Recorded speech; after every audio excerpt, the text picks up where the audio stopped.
MJF, as he was saying, completely did a 180 and not taking Inner Circle with him and turned his back on his brothers of arms and made his own faction, the Pinnacle.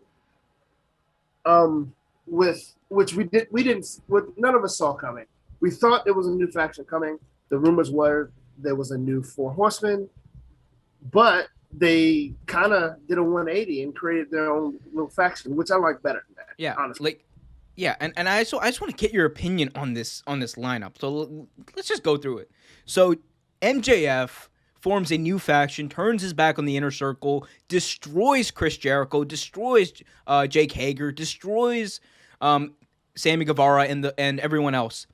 And this lineup, you got MJF with Tully Blanchard, FTR, Wardlow, and the chairman Sean Spears.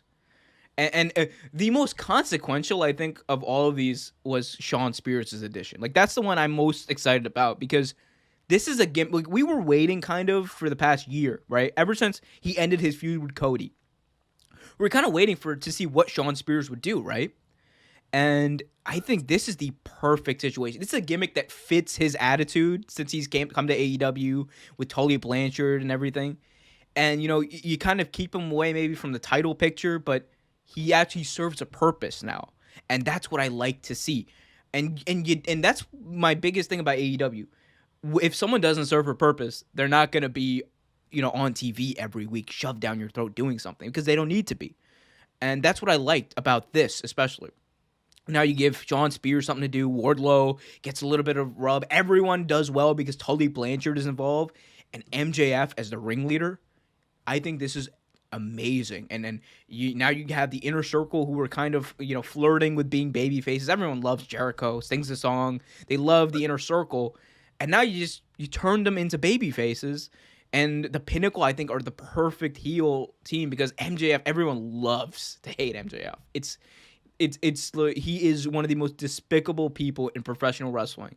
And it's great because he makes the product better. So what do you think about this? What do you think about the Pinnacle, all these guys together, and now, I think we were talking about faction warfare earlier. We might Right. get it with the Inner Circle. What do you think?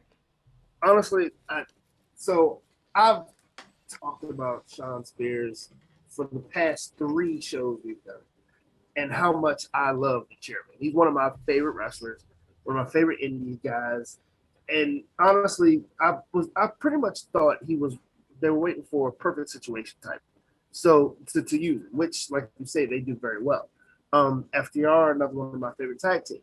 Now, of course, we all knew something was going to happen. Tully Blanchard's been seen with Spears, been seen with FTR, but we were just waiting for it. And then the rumor was going, oh, a new Four Horsemen is in the making, blah blah blah. And then you saw different things, like you even saw Arn Anderson come out, and most people thought, oh, Cody, is Cody going to be a member of it?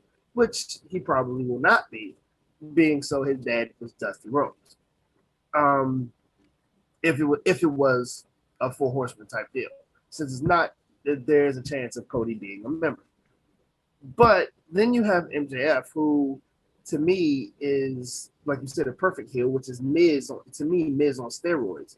I think he's a better marketed Miz. To me, for a long time, Miz was one of the best heels in wrestling for a long time. The work, the voice work, the mic work and promo work he was doing with Daniel Bryan, things like that, put him Mm-hmm. up there.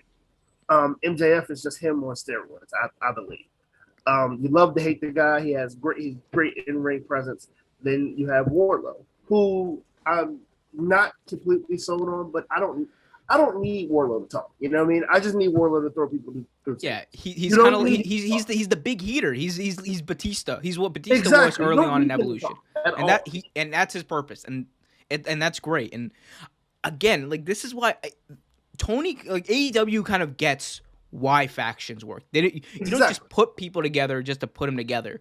You put people together, one, where it makes sense, and two, to build everyone up. Like obviously, this is MJF's team, right? And he's gonna Right. get the most like out of this. Like that's the goal. That's what it should be. But Exactly. on top of that, you're also helping build up Wardlow, who is a young, big guy who eventually, could be something. Like the dude, like you know his name and you care about him, and he looks great. So he's got something to build off. FTR, arguably best tag team in wrestling. Like the hard nose. Tully Blanchard. I didn't even know I needed Tully Blanchard as a manager in 2021. Exactly. Until I've been seeing him. Like Tully Blanchard, just by standing there and being Tully Blanchard, offers a great amount of support. And then Sean Spears, like just being the mysterious chairman. Yeah. Like he has something to do and it means something. And, he gets to showcase his skills. And I like this horseman thing that they're doing. They're showing up in suits. It kind of reminds me of Evolution, but it's different, and that's good. Exactly. I mean, and like you were saying, this is probably one of the most talented lineups I've ever seen. Like, everyone there has talent. Like, even with Tully Blanchard, like you said, Tully don't have to do nothing but sit there. And you already, like, okay, his presence means something. Like, honestly, this faction to me is the best. We haven't seen them do anything, but this is one of the best put together factions in wrestling right now. And once we figure out what the Inner Circle is going to do, it's going to be great. I can't wait. And then you also still have the Dark Order, so you don't know what they're going to do with that either. So that could be also something. Thanks for watching this video from Real Take Sports Talk. Remember to like, share, subscribe, hit that notification bell so you get notified whenever a new video is released. Also remember to check out our live show every single Thursday at 8 p.m. right here on the YouTube channel. And remember, keep it real.